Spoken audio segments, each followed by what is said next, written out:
to the people of Oyo State, most particularly in the region in Ibadan where that explosive, detonated, or the explosives detonated, according to a report. The Oyo State governor has been quoted as saying that the explosion was as a result of explosive devices stored in a particular apartment that detonated and affected more than 20 houses or thereabout, and injured 77 people, and two people have died in that situation. I do not know if the numbers have increased. I've not yet checked the develop report. That's what I have right now, and I'm sending my concerns. I hope you also conduct this also to develop Oyo State. That being conversation right now have some kind of relations to what has happened in Ibadan. Right?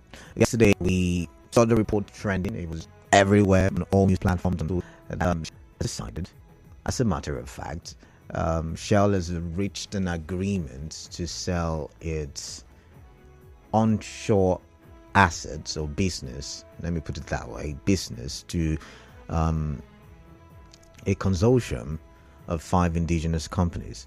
Now, there has been the argument, there has been the back and the forth. There has been, people saying, "Oh, okay, this may be a good one." The indigenous people may now have a bite. Some say, "Oh, this may not be a good one." Because of the operational style of the multinational and other multinationals that have decided to leave or that have already left the shores. What really is the problem? We've seen in the past years, for more than a decade now, the destruction of pipelines. We've seen, the picketing of multinational offices. We've seen the increase in oil theft. We've seen the increase in illegal refineries. The other time we talked about it, was it 4,000 plus illegal connections to pipelines were uncovered. We talked about it. A lot of you were in shock. You asked the question, how were they able to connect all of these, pipelines to our major pipelines? And, we argued, we talked, we, believed we had talked for development at the time. I also remember in the past decade, we've, had conversations on suits, which of course is, the consequence of illegal refining. We had campaigns because certain people were now having their health affected by the illegal refining. We've seen explosions, massive explosions, where tens of people died as a result of illegal tapping, or should I say busting of pipelines. If you were running the business, you would also think of all of these things. And you would want to look for how you can make better profits. And if it means selling your business, you would want to think in that direction as well. I'm thinking, how do we stop these boys? How do we get them to understand that it may not be in the benefits of the region? I mean, yes, we can be getting the bucks now. We can be getting, the cool dollars for now. We could. But in the next 5-10 years, all of these illegal activities would have disrupted the system. And looking at Nigeria's economy, like I have been saying in the past few days, it's battered. It's looking terrible. And oil and gas is the mainstay. So imagine if something happened, some kind of disruption happened to the mainstay, the main revenue of our country. What then becomes of the economy? That's another angle to look at it from. So how do we get to these boys? How do we connect and say, okay, we understand that there is high level of poverty but we would like you to understand that what you're doing will worsen the situation. Because look at it, inflation is where it is today, 28.90%. So it's not favoring anybody. It's not. And since the Air Force started bombarding areas, in the Niger Delta, most particularly Digima LGA has been in the news in recent times. No offense to people from that area. Since they started, we've seen an increase, an increment in oil production. Looking at the news this afternoon, I hear that oil production has risen by over 77% from 1.3 plus million barrels to 1.4 million barrels. That's some good news. That's some good news, right? Hopefully, we can get to the OPEC plus quota, which is somewhere around 1.7 now? I need to remember. Was it 1.5, 1.7? Or even go past it, because now we have refineries that will be demanding for crude oil, and maybe we can hit the 2 million barrels per day mark so that we can feed Dangote's refinery, we can feed the Port Harcourt refinery, we can feed the Boa Group's refinery that is hopefully coming on stream. We can feed the Warri refinery if it comes on stream. The time the government has proposed it will come on stream. So we're looking at all of these things and we're wondering, bombardment of illegal refineries have helped in increment of our oil production. So that's pointing to a theme.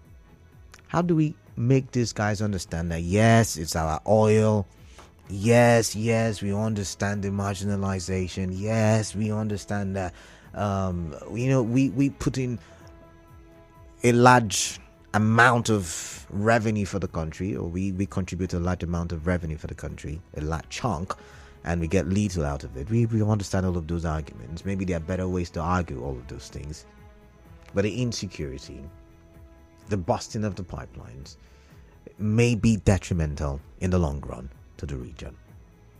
So the question then is, these people come from our communities. These people are our brothers. These people are our friends, our neighbors. The recent explosion that happened in Emoa local government area, it was done in a forest near where people had farmlands. Right? So when you think about it from that direction, people know the boys, people know the people who are into these things. Why have I even brought up this story? Now, according to a report published earlier today, I think we woke up to see the publication. It says in the past 1 week,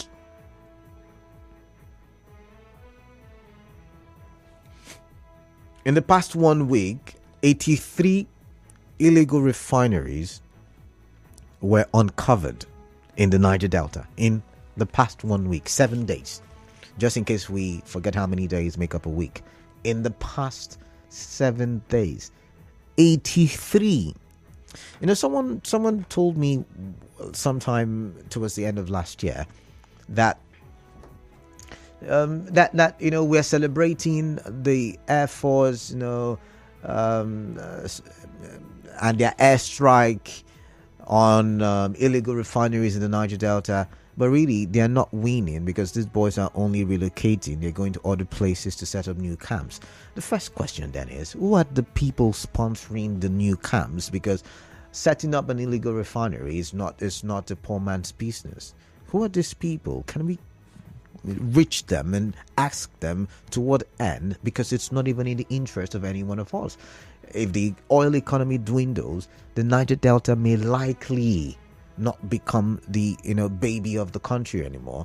The Niger Delta may likely not become the focus anymore, and all of the things that we would have used to hold the government as what do you call it now, that would have used to, there's a word I'm looking for, it's not coming to me, but imagine all the arguments we usually would make, we would not be able to make them anymore. So we need to have a rethink.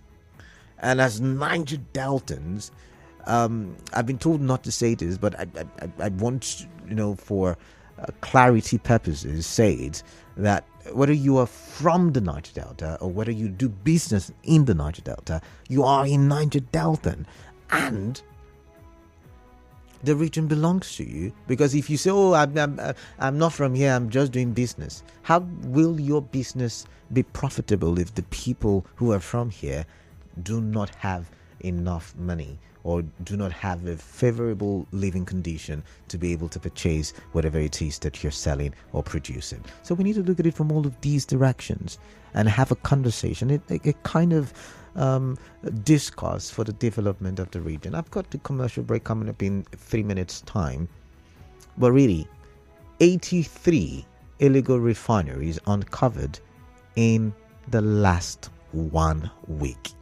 And this is coming from the NNPCL, of course.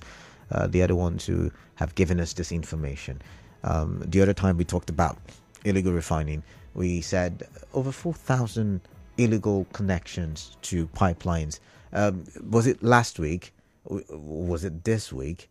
We saw Tantita, the security service, to thrive in a fun, in collaboration with the NSCDC, we saw them apprehend a vessel carrying illegal oil crude. And the funny reply by the captain was that he was not aware that they had stolen crude on board. But that's by the way. My question is, how do we stop all of this? And I do know it's not about the boys in the creeks. I do believe that's not the case. There are high and mighty people who are sponsoring all of these things, all of these deals. So before you argue and say, "Oh, the boys don't have jobs, the boys don't have," it's not done by poor people. It's not done by people. And I argue the same thing for security issues. So please, because of poverty, there's insecurity, maybe.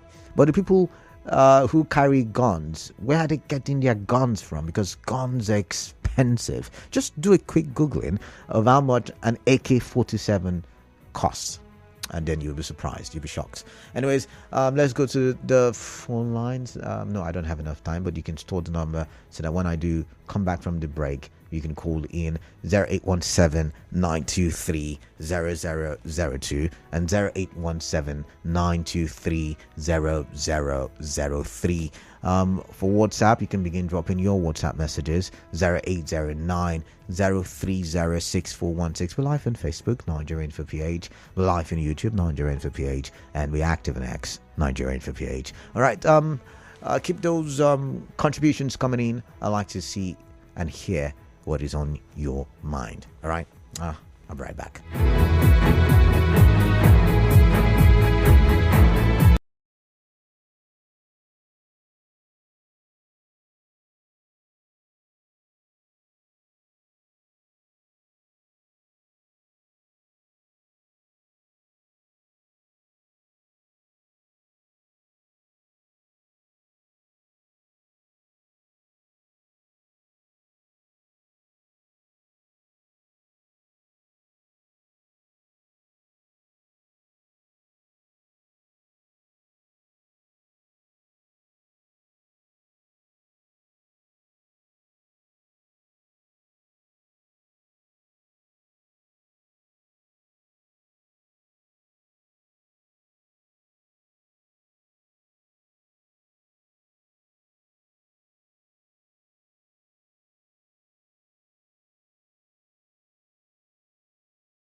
And our gist is a gist for development of the Niger Delta region.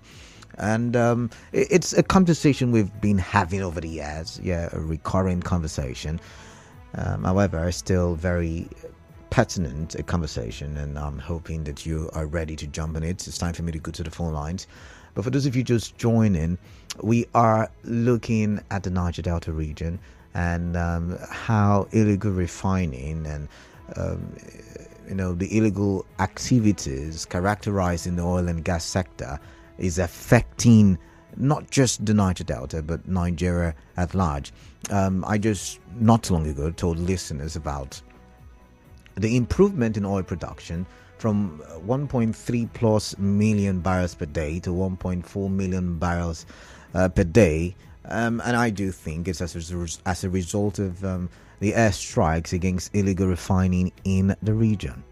I also mentioned the fact that Shell has decided to sell yet again another multinational leaving, and it can emphasis on can be linked to the activities of the boys who bust pipelines and oil theft and all the likes, and the insecurity surrounding the oil and gas sector. So what can we do to salvage the situation?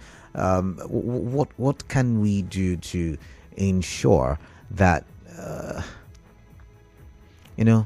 because I'm of the opinion, as battered as the economy is right now, if the oil and gas sector should further decline, my goodness, that will be a problem for our economy. 0817-923-0002, 0817-923-0003, again 0817-923-0002 and 0817-923-0003. WhatsApp number 0809-030-6416.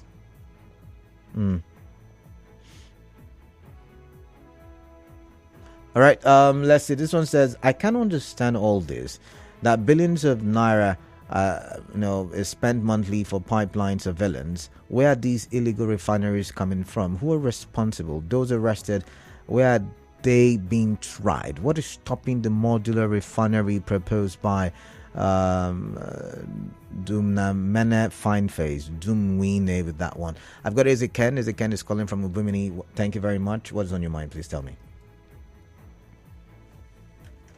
Hello. Good afternoon, Canada. Yeah, good afternoon to you. Welcome. Canada, to answer your question, I think it is clear that the companies occupy Niger Delta region for their businesses then have to reach at the nooks and crannies of the host communities to know their problems and get attended to their problems also. Because the people they feel or the felt that are the CLOs or the leaders of the communities are sabotaging their effort if there is any. They are the people supporting whatever thing they are claiming or they claim to give the communities as a condition of services or whatever agreement they had at the initial time. Okay. So without this, the people or the less privileged in the community or the poor people will not understand what the companies are doing, at least in the benefit of their own health or social amenities and whatever thing that will keep the community, the host communities, being good. So that is the only way to make sure that the pipelines and other things will be in order. Thank you very much. All right, thank you. I've got Lumba, Engineer Lumba from Artillery. Welcome. I greet you, Kalala. I greet you right back. Kalala, what I want to talk about discovery of illegal refinery. 83. How many in 7 days? 1 million illegal refinery. Okay. You see, sometimes I know they like when somebody uses it to create trouble. They'll be pretending as if it's solving problems. If you look at what happened to illegal refinery and how people take to discover, say, this is the money we are looking for, this is where it is. It is Nigerian government that do that. NNPC and Nigerian government are responsible for introducing to people illegal refinery. How do you mean? After introducing the refinery by how did they introduce illegal refinery to the people? They do it by, they say that necessity is the mother of invention. Anytime you create scarcity, people will look a way to survive. And when they look a way to survive, they will discover what they don't know before. Look at it the other day when they created the Naira loan. What they created last year when they want to do a nation, they created Naira Wahala. This Christmas, now, do you know that many people want Naira to sell it? That is how life be. Necessity is the mother of invention. If you teach people how to do something, to stop them become a problem. Now they have used scarcity to introduce how to boil oil. Now it's on to the one they can use. How are you going to, if they stop the one they create today, what are the one they're going to create tomorrow? Is it multiple things that they are solving problems they use their hands? Sometimes it makes me mad. Okay. Now, Lombard, you have pointed out what the government did wrong. What did he say? How do we stop this from continuing? That's the question. How to solve the problem? To solve the problem is that let the product available in the market. Okay. All Those right. of them who is good mind can buy better products. Nobody will go and buy what in go burn in house. Okay. Let them make the products available. They're still giving the thesis. January, this one will work. February, this other one will work. These people that are no get single lorry we are buying from them. Those people, did they have two heads? Those are the people that are going their place, go and buy finished products and bring for us. Did they have two heads? Look at it that are jobless all over the place. Do want it to work. Nigerian government cannot use these people. They keep giving us free technology. And they are borrowing money up Lombard, thank you very much. They cannot do something that Lombard, thank you. I've got to go now. Thank you very much. Thank you for your time. Thank you very much. Thank you for your time. I've got Chris from Port Harcourt Township. Chris, welcome. What is on your mind? I'd like to hear. Yeah. Greetings. Welcome. I can hear you. I know you. Yeah, go ahead. I don't believe in illegal refinery. Because when illegality does affect legality, starting from government. Canada, if there is pure water, sachet, and bottled water, I think almost 90% of people will take bottled water with pure water. Canada, it can go to NNPCL at the paper bottle. You get fuel, that's why kerosene. You go to all these police stations and get white kerosene. Canada, how are you going to buy so far again? So far we use the hand. We use the hand and coat. So this NNPC, all these government officials who have said to put the refinery in order, all this lies, all the things that happen in NEPA, happening in railway. Chris. Yet again, I started by saying that I understand that there are a lot of deficits in terms of infrastructural development, in terms of, a lot of things the government should do for the people. However, when we look at the long-term effects of what is happening when we talk illegal refining, it's not good for the region. It portends doom, economic doom for the region. So yes, you can argue government has not done this, government has not done that. There is unemployment, there are infrastructural deficits, but multinationals are leaving. Do you think the Nigerian companies that will come in, I'm not talking down on companies, but do you think there will be as thorough as the multinationals that have left? These are some of the questions we're asking. These are some of the things that we're putting into consideration. Look at the government making more production. Go ahead, let's hear you. I am now. I can't tell what will happen next. But let me tell you, after the war, people keep on eating. Some people still raw cassava, you eat it. If you still raw cassava that time, you eat it because the availability became what you are seeing. Okay. That is a good thing there. All right, Chris. Illegal. All right. That is used practicing legal. They are their own now is illegal. Okay, Chris, thank you very much. I've got to move on now. Obed from Port Harcourt, welcome. Good evening, Canada. I greet you, Obed. Yes, can you hear me? Loud and clear. Canada, we talk about bunkering, I believe. there is something about that said about any crisis that exceeds the 4 hours. You must remember that there must be government hand in it. So when we talk about bunkering, most of the things you have mentioned, you understand that a common man cannot be able to. It's more than once when we heard that a vessel, was set. You understand? So can an ordinary man be able to procure a vessel to look illegally find crude oil? No. You understand? So government must look inward. The military must look among themselves.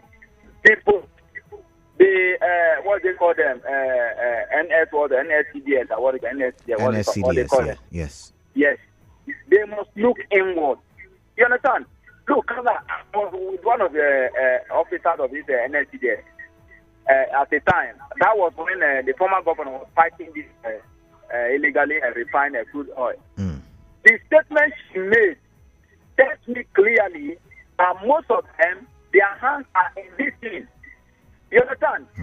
She was not happy that the governor then was fighting this thing. You understand? She was against it. So if you tell me that these guys who are to enforce ensure that our pipelines are protected, their hands are into this thing. So how will you tell me that there will be an end to it? Right. There will be no end to it. You understand? Let us tell us the truth. Okay. The only way is for government to deploy on how to secure pipeline. You pay billions of naira secure this pipeline. The last time I checked, I know the amount of money that was given at Kampolo. The same people who are involved in this thing, you give them money to secure it. At the end of the day, nothing is happening. Oh, but I've got to go. So we must tell ourselves the truth. Okay. We will tell ourselves the truth, like you've said. This one says, I work with one of the IOCs. There is a Department for Community and Government Affairs in all the IOCs. What I have seen over the years while working is that the representatives for the above-mentioned institutions are only interested in how much in cash that is involved in whatever projects the company proposes for the host community or otherwise. The development of the community is not in anywhere their concern whatsoever. And to go further, they have their cronies in the companies who they practically force on these companies, I think you mean communities, to employ in certain departments in the name of host community quota. Those are the ones who aid. You say those are the ones who aid the sabotaging of the company in connecting illegal pipelines, explosions, and tampering of crude lines into streams and rivers so as to start litigations with the company and get them to pay massively. We have a commercial, so when I come back, I'll continue reading that message. Just stay tuned. This is Beyond Today, brought to you by FBN Quest